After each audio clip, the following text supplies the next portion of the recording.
we brought these brochures to help educate a little bit, things like the endocannabinoid system.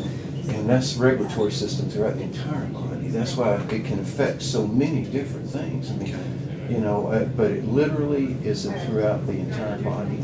And it's probably in the last 5 years or something, but it's definitely, Google it and you'll see it's become big medicine. Okay. And it's they're really excited. I was just recently filming a medical conference out in Oregon where 300 doctors and researchers there, and they're very excited about the medical possibilities of what's going on. We also, as we went along, handed out a lot of these cards, and lots of people, like, they'd see our signs or whatever, and they'd be honking, carrying on, and a lot of them pull over, and we'd say, we're out here to draw attention to House Bill 1161, and we'd say it's a constitutional amendment that would allow people in North Carolina to vote on medical cannabis. And then on the back of it, it shows how to contact the representatives and things. So we were fortunate to have that sort of thing too.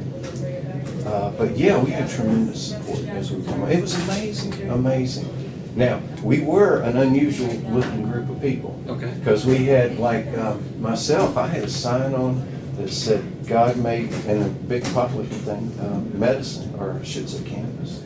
And one of the guys was carrying a plant that looked very real.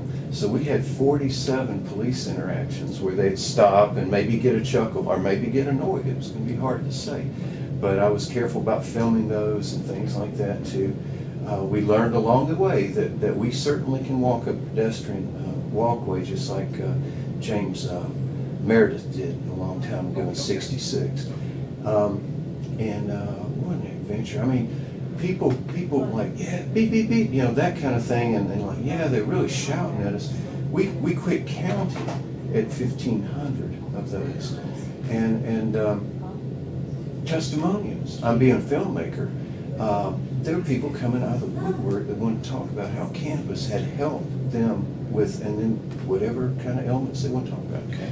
And I filmed a lot of testimonials. These things are already going up on YouTube. I think there are 9, day 1, day 2, day 3. You can find it in Walk Against Fear 2014, the same thing James Meredith called his walk. We were covered by numerous newspapers and numerous TV stations. We even USA Today mentioned us. We listened one night being talked about out of New York City.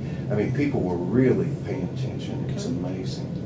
So I feel like I'm yapping. So do you have any questions you'd like to ask me? No, I'm just interested to hear what you have to say, and go back to what you were talking about. Your the part of the body that... The endocannabinoid Yeah, system? what is that? Tell me about that. Okay, well that is a regulatory system. It regulates, its homeostasis, it helps balance.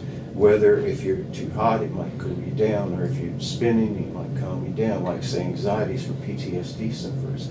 Or if your back is truly hurting. Well, the American Medical Association has already recognized neurological pain and spasticity that it works for a long time ago.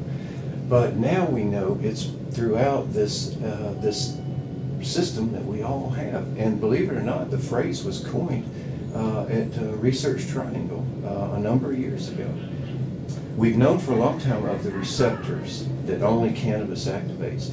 But as they've learned more, they realize the receptors are actually part of a larger system.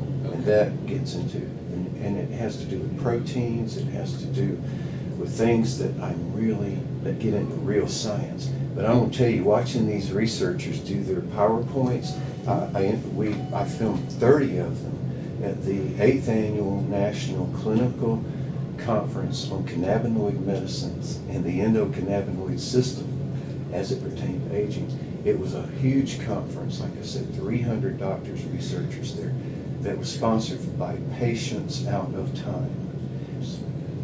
Well, go ahead and tell me some of the medical benefits. What types of things can be treated?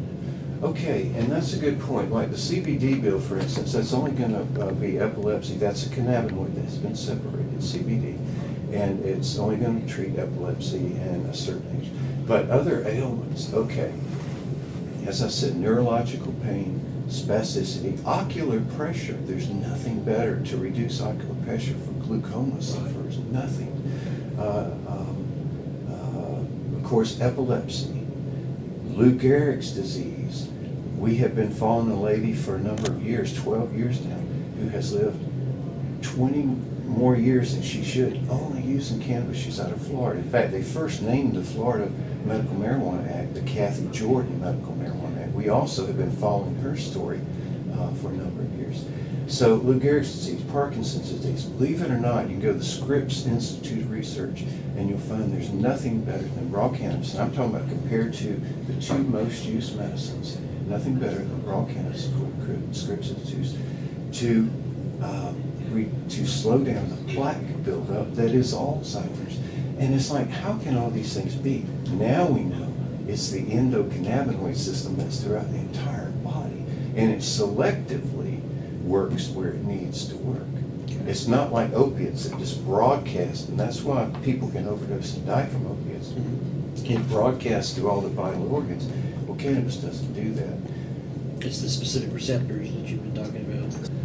I myself am a PTSD sufferer, and believe it or not, I'm also registered with the Oregon Department of Health medical marijuana program as a medical marijuana patient. Okay. And one thing, and I'm also a resident though of North Carolina. So it's interesting to me that on one side of the country, I am treated as a health issue and actually given medicine and protection and things like that, and real compassion. It's an open-mindedness. And I come here on this side of the country and for the same medicine and the same condition with zero tolerance. There's zero medicine, there's zero doctors, where Oregon has 1,500. Why am I treated on this side one way and on that? So the dichotomy is one thing I'm interested in also. Well, I guess it's a difference in the medical environment here, because if you said there's no doctors, yeah, that's what would take that community supporting something like this probably for it to expand, would be my guess. Okay, there are plenty of doctors behind closed doors that will go, absolutely, it's huge, it's growing, just like I'm excited. Why is it behind closed doors? Because this is a prohibition state. But they don't have to have it, they can still talk about it. They can talk about it. But they can talk about it. They can talk about it. According to United with the Supreme Court, they can talk about it. But they cannot recommend it. You cannot get one doctor in North Carolina to recommend it. They can't. Right. This is a zero medicine state. That's the official policy of North Carolina. Medical marijuana has no medical value. That is official policy.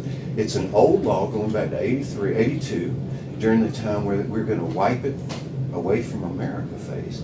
And they were really hard on things back then. But with a zero tolerance, and which means zero medicine, it's just not even allowed, it's prohibited here. They cannot recommend it. And where it's not a zero tolerance, like in 22 other states, they very much do for all kinds of things. One thing that does get me is that there are more than tens of thousands, there are hundreds of thousands of North Carolinians who are using this for various ailments, I promise you there are.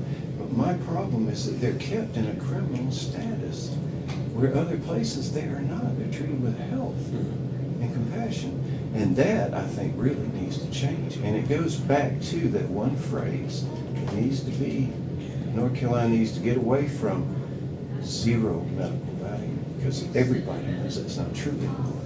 Okay.